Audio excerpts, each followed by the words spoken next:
So now I have the privilege of introducing to you Evan Jenny. He's the chair of the Broward County Legislative Delegation. He's an incredible leader for our community. He's a great voice for South Florida and Tallahassee, and he has consistently been a great champion for public education. He loves this community, and it's truly a privilege for me to introduce to you my friend, Representative Evan Jenny.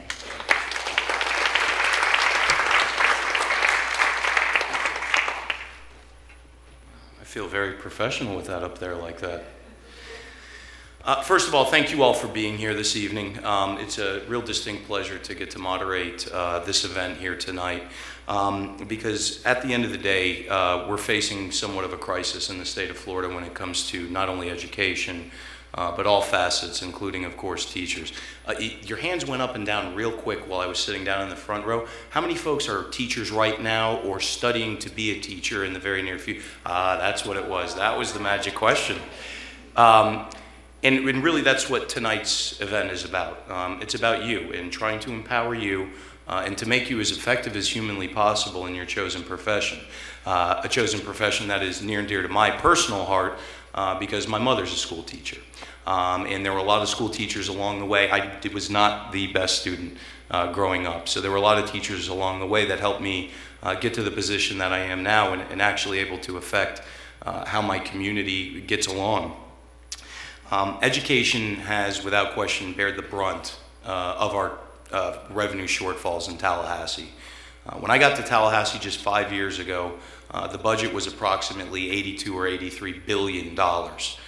5 short years later, this year we should go under $65 billion. Now that's nearly $20 billion in just 5 years. In fact, I've never had the opportunity to vote on a final budget that actually put more money into education. And for that reason, along with a multitude of others that this evening's event is not about, I've never been able to fully support and vote for a budget at the end of the day, in a large part because of what it's done to our public education system. You can see that in any number of measures that I consider reliable. The one that I consider the most reliable is the one that Dr. Hamberry had mentioned, that being our graduation rates. We consistently stay in the bottom 10th when it comes to our graduation rates. Now think about that. That means that any given year there's only 2 or 3 states that do a worse job of making sure that our kids graduate. And that's not because of the people in this room. It's not. It's because of what we have done as a legislature to you and your profession throughout the course of the years. Oh, you didn't have that? That was a cheap applause break, thank you. But really this is about empowering you, and a lot has been said about, especially in the video that we watched, especially about what it means to the economy really in this state, because right now that's dominating, and it should be dominating the conversation at every level of government, and it is the economy.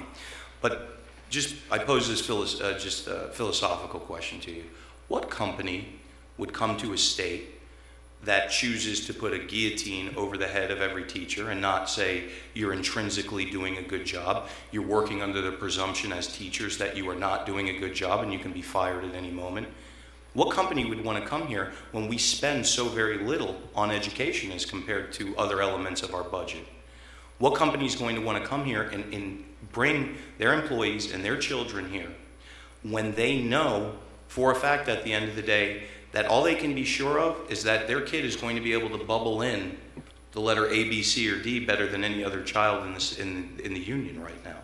And that's because of a lot of the educational reforms. There needs to be accountability, but I took standardized tests. I'm sure everyone here did. But what the standardized test did for me was they were able to tell my parents and my teachers that, you know, he's got the gift of gab, but keep the boy away from math. It's just not his thing. He's not going to be a rocket scientist. But we knew that, and my parents were able to say, this is where you need to go, and help me and push me in the direction where I could become somebody that actually made something of their lives. And I think that's what we've kind of gotten away from. Also, really, at the end of the day, a lot of these standardized tests, and these, again, is just my personal view, and we'll get going here in a second, but I feel that they've really put the pressure of an entire community onto the shoulders of these children. Because at the end of the day, and Senator Sobel and I, along with our colleagues, were at Collins Elementary in Dania Beach. Collins Elementary is one of the smallest schools, one of the 5 smallest schools in the entire Broward County school system. And what you see there is, a group of people just fighting as a community to make sure that their children have good education and have a good educational system to back them up. So that's what I think we need to do more. We need more long view here in this state. Term limits have been a great thing. It's gotten some people that probably should have never been elected out of office a little bit quicker, but it's also created a double-edged sword where everyone is just concerned about the next quarter, the next year, the next election cycle, whatever it may be, and they need results now. They need to see that F school go to a C school to an A school, and sometimes the problems are systemic and not that easy to get your hands around by just snapping your fingers. It doesn't work that way. Given that fact, that's one of the main reasons why I was very excited to be asked to be the moderator here tonight, is because we get to discuss those problems and get into those long view solutions that'll really bring systemic change to the school system here within the state of Florida.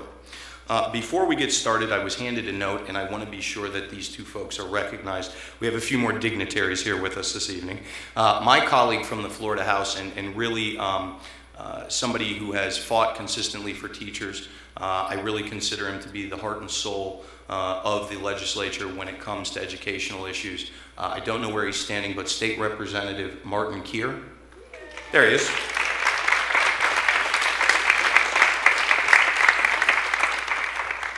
Also joining us this evening, School Board Member Patty Good. Patty, I don't know where you're sitting, but I know you're here. There you are. Okay, well, let's talk about this evening's format to begin. The town hall will be divided into 3 parts. In part 1, we will hear from the members of the Empowering Effective Teachers Task Force, who will present its findings and recommendations. In part 2, we will have panel discussions with the members of that task force, with questions from myself and you, the audience. In part 3, we will have a call to action, in which the members of the task force will talk about ways to get involved to support teachers and public education. We will also provide time for all of your ideas and feedback. At this time, it's my distinct pleasure to introduce the members of the task force and the task force presenters. So if you would, as I call your name, please come up to the stage. First and foremost, we have Mr. Dave Wallace. Please, he deserves a round of applause. Dave is the project coordinator and director of public policy advocacy at UWBC. Up next, we have Dr. Aline Soria.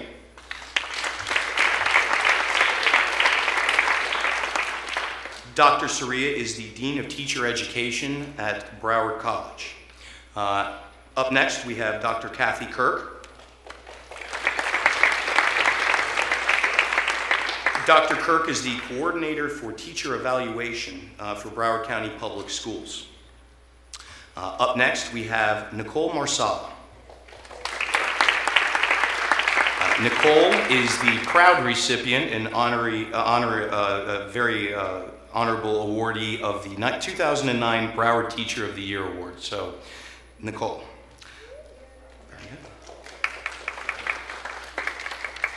All right. Oh, was I supposed to be hitting this button?